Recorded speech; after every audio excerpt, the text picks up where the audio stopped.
Fans, toys, electric toothbrushes, and more. What do they all have in common? Let's talk about it.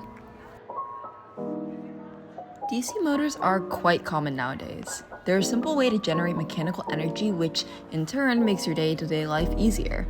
DC motors are found in most robots. You might be wondering what a DC motor is and how they work. Well, for starters, let's talk about what DC actually means. DC stands for direct current. We should talk about currents to understand our direct current motors, but currents come from circuits. See why we call it a deep dive? Circuit basics. Circuits are loops of electricity powered by a power source. Let's use a battery as a power source.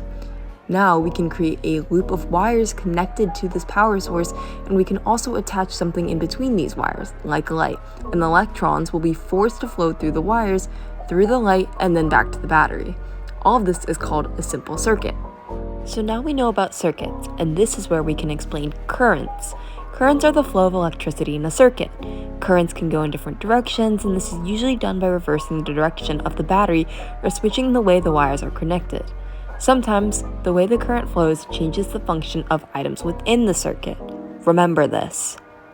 This is especially apparent with magnets. You might know the magnets that are shaped like a horseshoe, but let's imagine a different type of magnet, like one in the shape of a candy bar.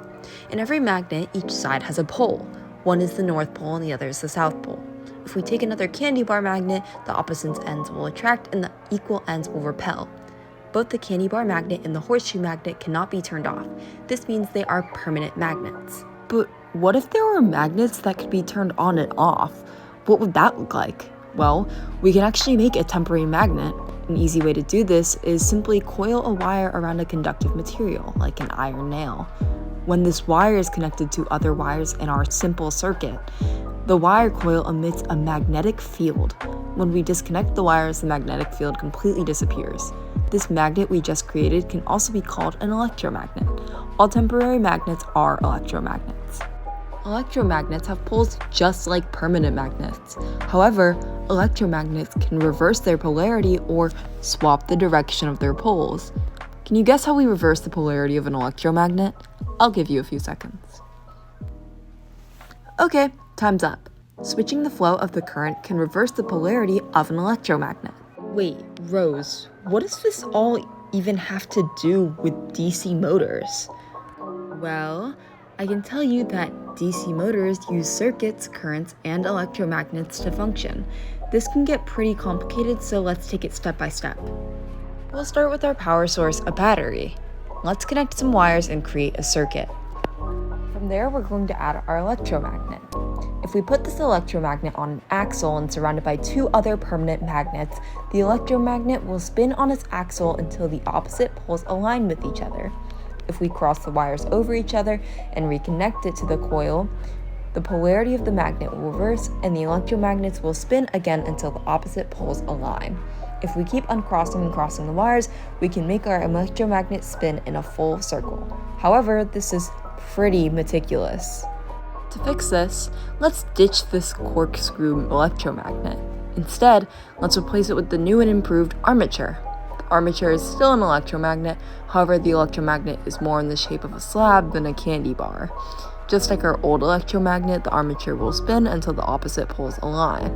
While we're at it, let's replace our other candy bar magnets with curved magnets that produce a larger magnetic field. But alas, we run into the same problem. We will have to manually switch the flow of the current to keep our armature spinning. Here's where the magic happens. Let's bring in the commutator. The commutator is like a ring, but it's cut in half. Each end of the armature is connected to a different side of the commutator. Then we'll add in our brushes. These brushes on both sides of the commutator are connected to the wires. Then the flow goes from the power source, through the wires, into the commutator, and onto the armature. Once the polarity of the magnets align, the brushes touch the other side of the commutator, switching the flow of the current, which reverses the polarity of the magnet, causing the armature to spin once again.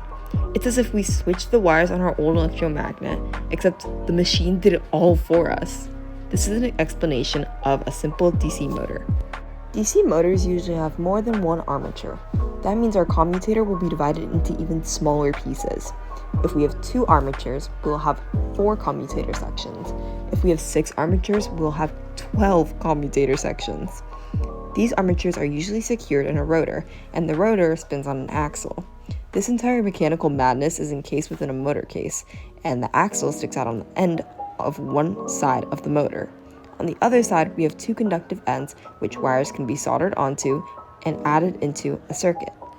We can attach things onto the axle of the DC motor, which can cause a chain reaction which will generate all the power behind our RC cars, toothbrushes, fans, and other things. Thank you so much for watching. Make sure to subscribe for more STEM videos because if anything, Rose knows.